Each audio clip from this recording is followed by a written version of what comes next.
ఇవాళ నేను ఈ మీడియా సమావేశం ద్వారా ఒకటే చెప్తా ఉన్నా, ఎస్, తెలుగుదేశం పార్టీ నిజంగా ప్రజాస్వామ్యాన్ని గౌరవించినటువంటి పార్టీ రాష్ట్రంలో తెలుగుదేశం పార్టీ. కూటమి పార్టీలు జనసేన, భారతీయ జనతా పార్టీ ప్రజాస్వామ్య పరిరక్షణ ఉద్యమాన్ని చేపట్టాం మేమందరం కూడా కలిసి. ఇవాళ రాష్ట్రంలో తిరిగి ప్రజాస్వామ్యాన్ని బ్రతికించాం మేము. అటువంటి మాకు ప్రజాస్వామ్యం యొక్క పాఠాలు మాకు చెప్తారా?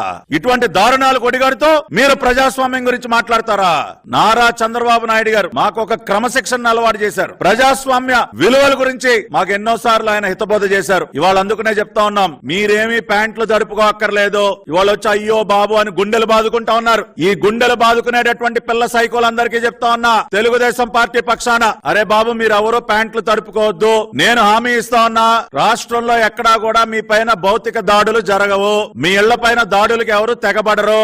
మీ కుటుంబ సభ్యులను ఎవరు కూడా భయభ్రాంతులకి గురి చేయరు.